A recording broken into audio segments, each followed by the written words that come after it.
यहाँ रहने वाले जितने गरीब लोग हैं उनके बच्चों के पास पढ़ने का कोई सुविधा ही नहीं है। गरीब का बच्चा जा रहा है पढ़ने, वहाँ पढ़ता नहीं है, खिचड़ी खाया और घरे चला आया। कॉलेज में खिचड़ी नहीं बट रहा है लेकिन वहाँ से डिग्री बट रही है। बिहार के शिक्षा व्यवस्था का हाल ये है, स्कूल से खिचड़ी और कॉलेज से डिग्री बट रहा है, पढ़ाई दोनों में कहीं नहीं हो रहा है। तो अगर पढ़ाई चाहिए क्योंकि यही रास्ता है गरीबी से निकलने के लिए, तो बिहार में सबसे ज्यादा पैसा शिक्षा पर खर्च होना चाहिए।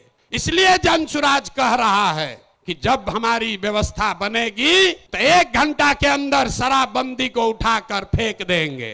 अगर बिहार में विश्व स्तरीय सबसे अच्छा शिक्षा व्यवस्था बनाना है तो 5 लाख करोड़ रुपया चाहिए।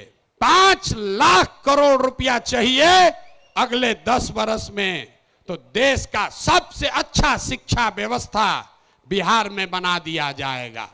और ये 5 लाख करोड़ रुपया आएगा कैसे? जो शराबबंदी हटाएंगे तो ये तय किया कि शराब से आने वाला टैक्स का पैसा वो बजट में नहीं जाएगा, नेताजी के सुरक्षा के लिए नहीं खर्चा होगा, सड़क बिजली पानी के लिए नहीं होगा। जितना शराबबंदी के टैक्स का पैसा होगा अगले 20 वर्ष बिहार में सिर्फ और सिर्फ नई शिक्षा व्यवस्था बनाने के लिए खर्च किया जाएगा।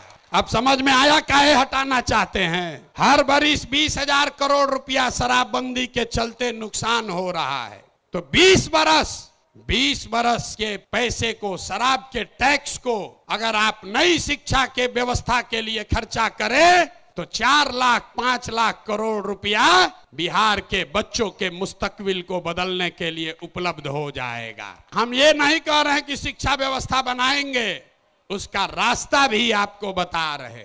5 लाख करोड़ रुपया जुटाएंगे इसी बिहार से और ऐसी शिक्षा व्यवस्था बनाएंगे कि पूरे देश से लोग जैसे नालंदा विक्रमशिला में पढ़ने आते थे वैसे यहीं पर पढ़ने आएंगे, तभी बिहार ज्ञान का भूमि फिर से बनेगा। शराबबंदी जाएगा, नई शिक्षा व्यवस्था आएगी।